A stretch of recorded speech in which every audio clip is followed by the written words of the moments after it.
कोई बात नहीं।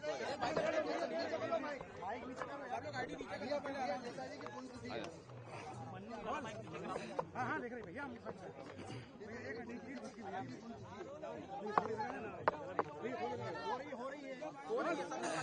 ठीक है।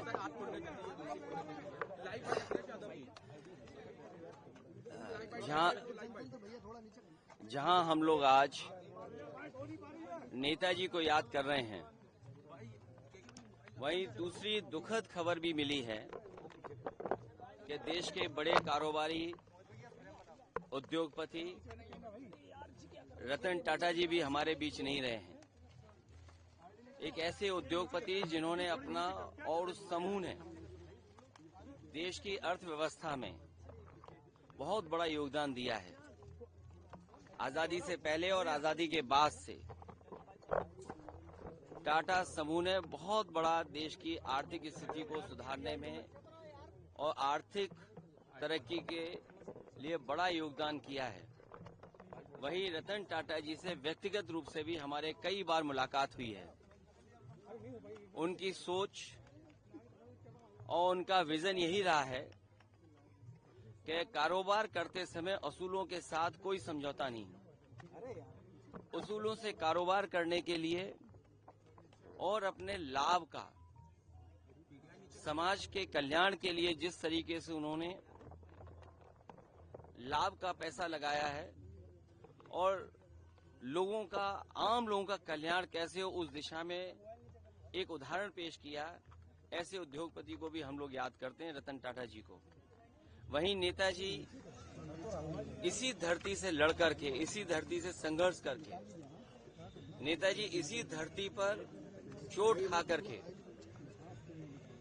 धरती पुत्र के नाम से जाने गए और राजनीति के बड़े बड़े उतार चढ़ाव में नेताजी ने समाज को, राजनीति को हमेशा दिशा देने का काम किया। जो समाज में आर्थिक, सामाजिक, राजनीतिक चेतना थी, उसको जगाने के लिए और देश को समाजवादी विचारधारा से जोड़ करके चलने के लिए उन्होंने जो रास्ता दिखाया है, उसी रास्ते पर हम समाजवादी लोग आज चल रहे हैं। और आज के दिन जब नेताजी को हम लोग याद कर रहे हैं तो संकल्प लेते हैं कि समाजवादी मूल्यों को और समाजवादी सिद्धांतों को और बढ़ा करके लोगों के जीवन में कैसे बदलाव आए। नेताजी ने पूरा जीवन अपना संघर्ष इसी में निकाल दिया कि नेताजी के साथ साथ उनके लोगों का भी जीवन बदले, समाज में नई दिशा में गैर बराबरी के खिलाफ, और जिन्हें कभी सम्मान समाज में नहीं मिला था उनको सम्मान दिलाने के लिए नेताजी ने पूरा जीवन लगा दिया। वही हमारे अस्तित्व भी हैं और उन्हीं के रास्ते पे चल करके इस समाजवादी सिद्धांत को और मजबूत बनाने का काम हम लोग करेंगे। जी, जिस तरह से विधानसभा उपचुनाव है, 10 सीटों पर समाजवादी पार्टी ने 5 प्रत्याशी, आज कांग्रेस का गठबंधन कहाँ देख रहे हैं? आज समय नहीं है उस पर चर्चा करने का, लेकिन इंडिया गठबंधन समाजवादी पार्टी और कांग्रेस का गठबंधन रहेगा। सर, हरियाणा इलेक्शंस को कैसे देखते हैं? हरियाणा कश्मीर में अब उस पर चर्चा अभी न की जाए तो ठीक है, लेकिन जब कभी मौका दूसरी बार मिलेगा तो मुलाकात में हम लोग चर्चा करेंगे।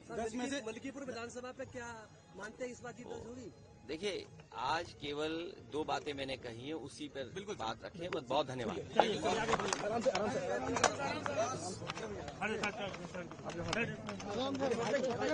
भैया